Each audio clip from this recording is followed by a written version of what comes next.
Quiero que me permita el equipo de producción, los talentos, la banda, recibir a uno de los hombres de mayor nivel en el periodismo de República Dominicana.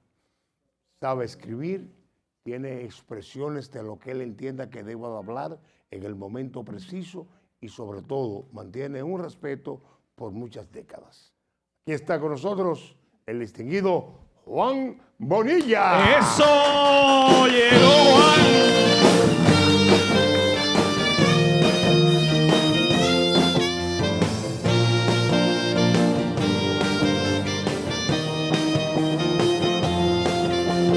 Juan Bonilla, periodista, en buena noche se solicita.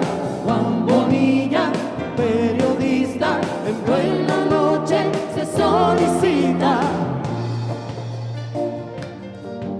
En una entrevista exclusiva en el programa de la destacada comunicadora María Cela Álvarez, el presidente de la República Dominicana, Luis Abinader, a tan solo un año de terminar su mandato, expresó que no basta 3 años para resolver los problemas de nuestro país y mucho más. Para debatir este tema tenemos a un invitado especial. Él es periodista, abogado y también comentarista. Está con nosotros Juan Bonilla. Bienvenido.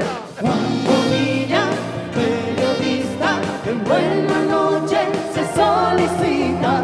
Juan Bonilla, periodista, en buena noche se solicita. Un momento especial, la presencia de Juan Bonilla. Qué bueno. Juan, buenas noches, ¿cómo está? Yo estoy bien, avanzando Sí. y sobre todo involucrado en estos asuntos políticos que apasionan tanto, Amén. porque el dominicano es apasionado con el béisbol, la farándula y la política. Muy bien. Juan, lo que se ha expresado en el día de hoy es sobre lo que habló la familia del presidente de la República con una oposición a la reelección de él. Bueno, en primer lugar, tradicionalmente ese tema se ha tratado en otras ocasiones. Sí. Es una forma, yo creo, de crear expectativas y sobre todo de recuperar expectativas en la población. No es la primera vez, lo hizo Danilo Medina en una ocasión, diciendo que su esposa no quería que él continuara siendo presidente. Entonces, esto no necesariamente responde a hechos concretos, sino que es una forma de tantear y de recuperar el interés de la población en un momento determinado. Muy bien. Si esto se convierte en una verdad, ¿hasta dónde puede afectar al partido de gobierno? Bueno, realmente el PRM tiene varias ofertas, no es exclusivamente el presidente Luis Abinader. Las encuestas demuestran que hay ahí una serie de opciones a las cuales se podría acudir en caso que el presidente decida que no. Está el ministro de Turismo, David Collado, Sí. está la alcaldesa del Distrito Nacional, Carolina Mejía, y hay otras figuras que van descollando, que podrían en un momento determinado asumir esa candidatura, aunque yo creo que es muy prematuro. Yo creo que hay que esperar la decisión del presidente Abinader, porque yo no estoy muy convencido de que un presidente tan cercano al 50% en la simpatía popular vaya a desistir de aspirar a 4 años más cuando la Constitución se lo permite. Okay. Por supuesto, aquí hay una situación y es que la popularidad del presidente Luis Abinader como que se siente un poco frágil y origina preocupaciones por los problemas que afectan a la población. Es decir, si tú tienes una población cercano al 70% que te dicen, bueno, yo estoy preocupado con este problema de los aumentos de precio de la comida. Así es. Si un 60% te dice, óyeme, este problema de la inseguridad ciudadana, la delincuencia, la criminalidad, los robos, los asaltos. Esto nos tiene en una situación de preocupación. Y el tercer problema, según las encuestas, es el desempleo. La juventud quiere un empleo y sobre todo un empleo de calidad. Entonces, por eso te digo como que es una popularidad que está nadando sin mucha base de sustentación, puede ser muy frágil.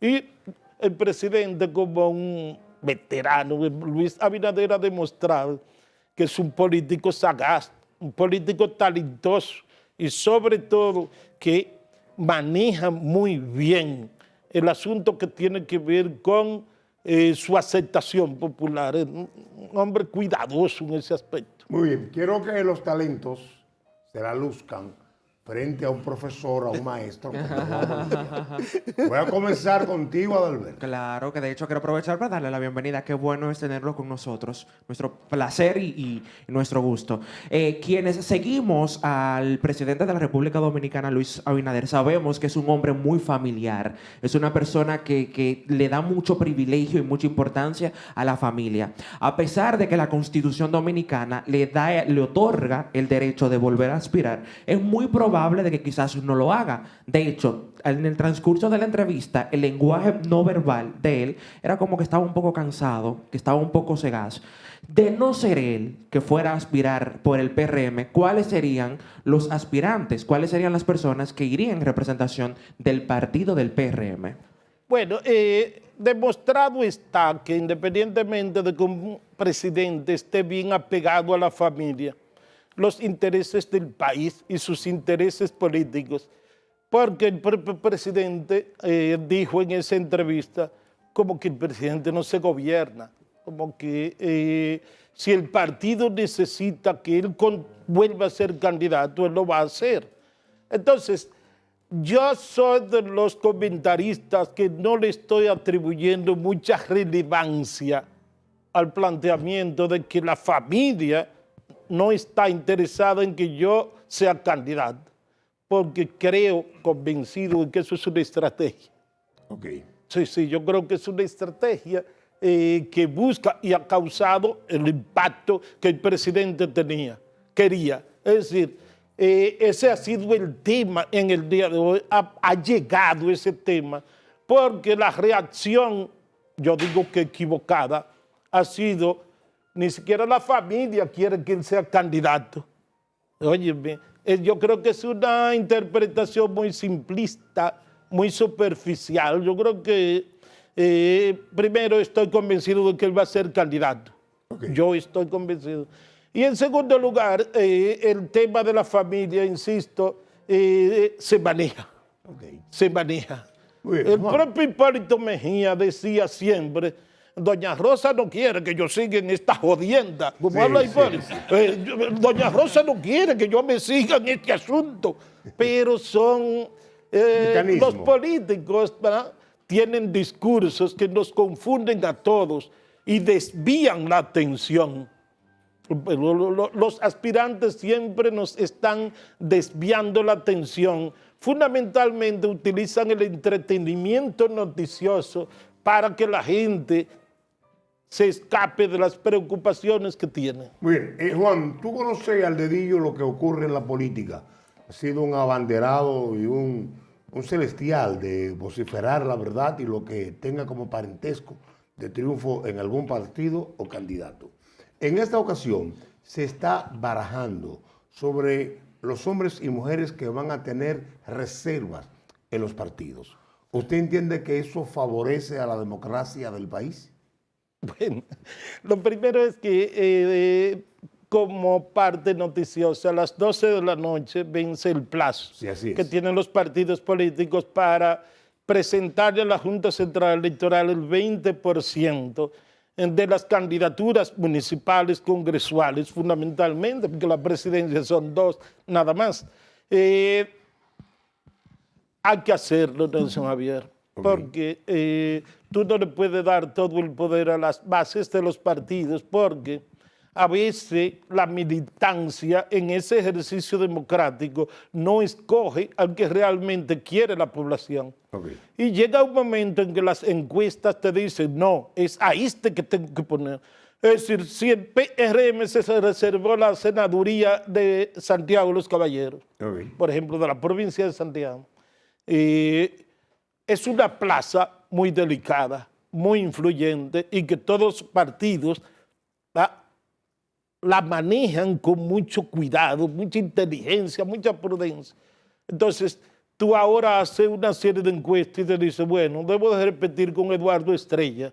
No, Rosa Santos la gana. Es decir, la reserva te da esa capacidad para tú maniobrar y tratar de buscar buenos candidatos. Ok. Entonces, y que tengan dinero para su campaña. lo que ocurre con las reservas, Nelson Javier, es que como la militancia pierde el poder de decisión, también pierde el poder que significa unas primarias internas y el dinero que eso mueve. Bueno. Es decir, los simpatizantes y militantes de los partidos le favorece el hecho de que los candidatos se escojan en primarias. Muy bien. Porque es ahí que tienen una gran importancia el militante. En encuestas, el militante entra en receso, no Así tiene es. ninguna relevancia. Así es, así es. Nicole Lamour. Bueno, un placer tenerlo aquí, señor Bonilla. Ustedes estuvieron en el programa Sí, de estuvimos por radio. allá, programa de radio. Así es, Yo los así es. entrevisté a ustedes. Totalmente. ¿Verdad que sí? Sí, Correcto, correcto, él sabe. Bonilla, sabemos que este gobierno se ha enfocado muchísimo en Santiago, en la zona del Cibao, y ver ese crecimiento socioeconómico. Él mencionó una frase que incluso invita a uno a pensar y hasta manipula, quizás. 3 años no son suficientes para yo hacer todo lo que tengo que hacer. De ser así, con su experiencia, ¿entiende que habría que darle una segunda oportunidad, un consejo para los jóvenes? Y si es así, 3 problemáticas más que el presidente se debería de enfocar. Bueno, en la República Dominicana tenemos que correr algo sumamente delicado. No es que 3 o 4 o 5 años son suficientes para resolver los problemas, sino que cuando se está en la oposición las promesas son tan desbordadas que cuando llegan al poder se encuentran con que 3 años no alcanzan absolutamente para nada, ni siquiera 4. Pues la sociedad dominicana tiene muchas deudas sociales acumuladas.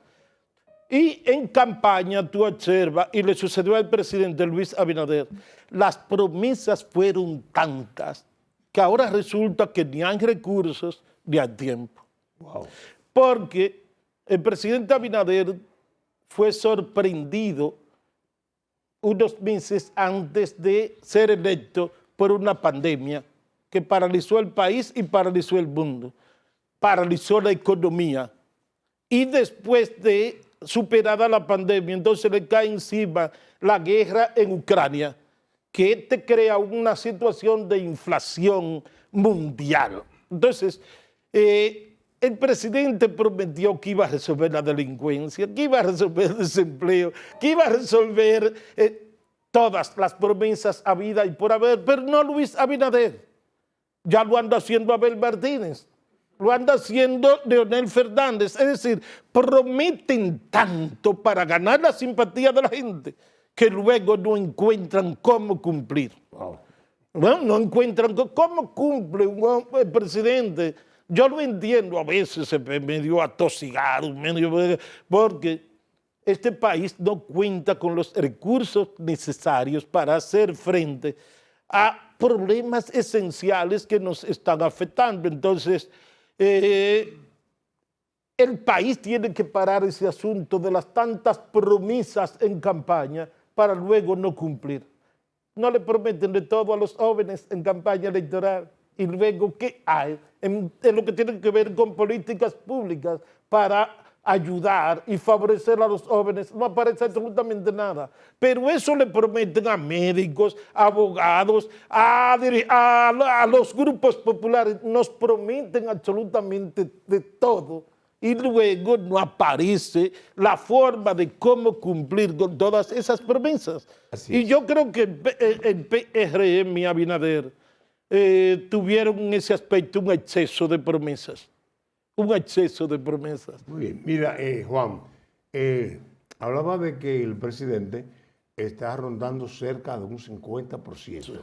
Fue lo que usted expresó ahorita. Pero las encuestadoras lo califican con un 50 y algo, 52, 53. Esto puede ser verídico y si existiese una unificación entre PLD, FUPO, Leonel Fernández, los números pueden ser cambiantes inmediatamente. Bueno, yo creo que lo esencial no es alianzas políticas, sino que la situación de la población, si se sigue deteriorando, sí, yo creo que el presidente sabe que va a tener problemas. Primero, para ganar en primera vuelta, se está poniendo difícil ganar en primera vuelta porque es que no hay un servicio público en este momento que no se esté deteriorando. Tenemos serias dificultades a todos los niveles y entonces como que llegar a un 50% como que se está poniendo difícil. Lo de la alianza electoral yo no creo que posiblemente en una segunda vuelta la oposición está obligada a evitar que el presidente gane en primera vuelta de forma tal que en segunda vuelta sí puede haber una alianza para lo presidencial. No creo que sea posible una alianza para lo presidencial en primera vuelta. Yo creo que eso está descartado. Hay posibilidad de una alianza municipal parcial también. En lo congresual también sería una alianza parcial, pero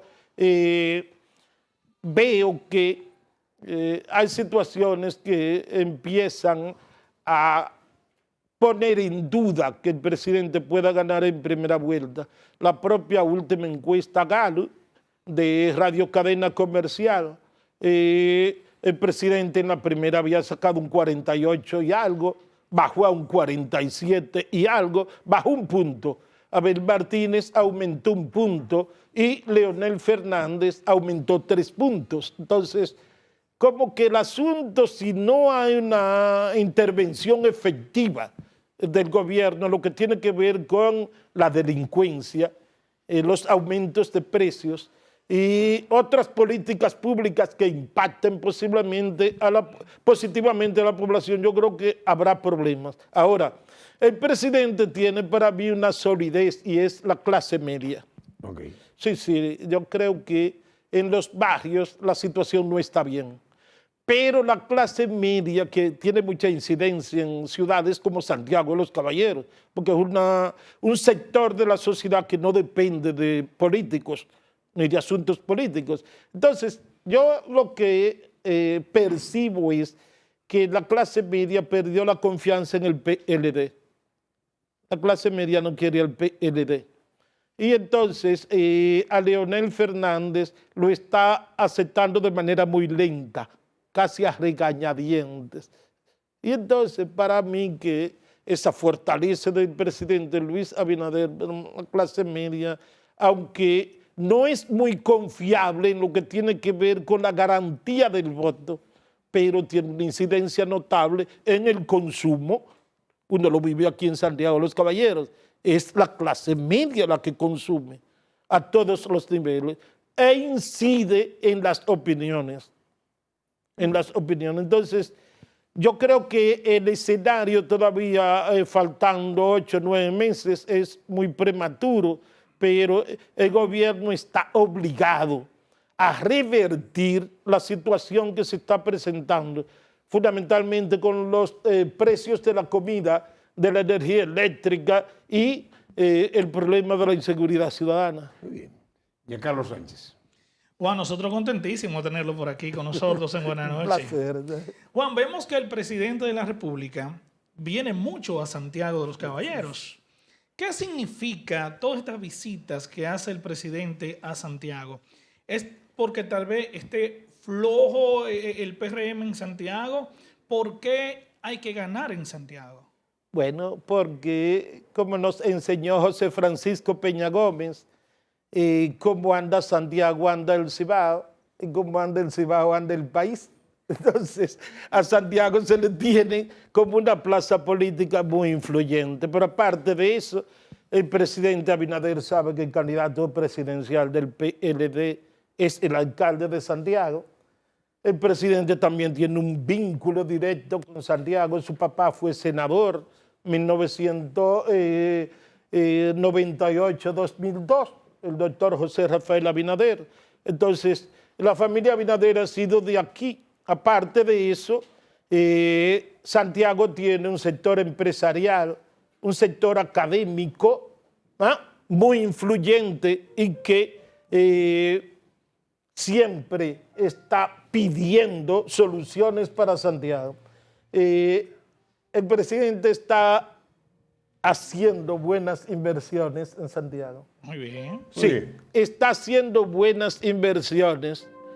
Pero las dos obras fundamentales falta esperar, porque al menos para las próximas elecciones no van a estar. No van a estar, Ni el seguro que no. monorriel ni el teleférico, que serían los de mayores impacto en términos electorales. Entonces, creo que la plaza política de Santiago está entre el PRM y el PLD, porque el expresidente Fernández en la plaza de Santiago yo creo que no está en competencia en este momento. Yo creo que Muy bien. Ok. Muy bien. Muchas gracias. Juan, en la ruta final quiero preguntarte lo siguiente. En las últimas elecciones, la cantidad de hombres y mujeres que van a las urnas ha sido mínima. Y se percibe que en estas elecciones no existe una motivación, un movimiento especial para que asistan a la misma. ¿Tú entiendes que puede haber una abstención de votantes extraordinaria en las próximas elecciones? Bueno, ya por la pandemia, en el año 2020, la abstención fue astronómica. Aquí se calcula que el presidente Abinader ganó, pero que 1 millón de votantes por la pandemia no acudieron a las urnas. La abstención, bueno, eso va a depender mucho de la confianza en las ofertas electorales. Yo creía y creo que el candidato del PLD, por su juventud, su dinamismo, yo creo que tiene que tener más pegada. Hasta ahora yo siento que no ha tenido la pegada que yo particularmente creía que iba a tener. Entonces, la abstención está íntimamente relacionada a un sector que está desencantado de la política, un sector que se siente engañado por los políticos, tantas promesas y finalmente cada día los problemas peores. Los tres han gobernado y entonces las soluciones no se ven. Entonces, yo creo que la abstención puede buscar el nivel de 2016, es decir, entre un 29 y un 32%, 33%. Tiene que desaparecer la abstención del 2020 que anduvo casi por un 60%. Entonces, Demasiado. pero la pandemia, Nelson Javier, fundamentalmente, no permitía que una parte de la población saliera. La abstención va a depender mucho del dinamismo y cómo los candidatos tengan pegada para recuperar la confianza de la población, que está muy, muy baja. Muy bien. Juan Bonilla, señores, ha estado en la Buena noche se solicita Juan Bonilla. Quiero primero agradecer a los técnicos de este canal. Tengo excelentes relaciones con prácticamente todos ellos. Segundo, agradecerte a ti. Yo recuerdo que en una ocasión Nelson Javier me visitó a la redacción del periódico El Nacional. Me dijo, vamos a hacernos ricos. Digo yo, ¿con qué? Me dice, tú eres un excelente periodista, tú eres un excelente comentarista. Vamos a hacer un programa, yo lo vendo y yo me encargo de la parte económica. Un saludo finalmente para mi distinguido amigo, el doctor Amaury Polanco, y para don Ulises Polanco Morales, que me han dado un trato muy exquisito. Como usted se merece. Bien, cántale a Bonilla, la banda.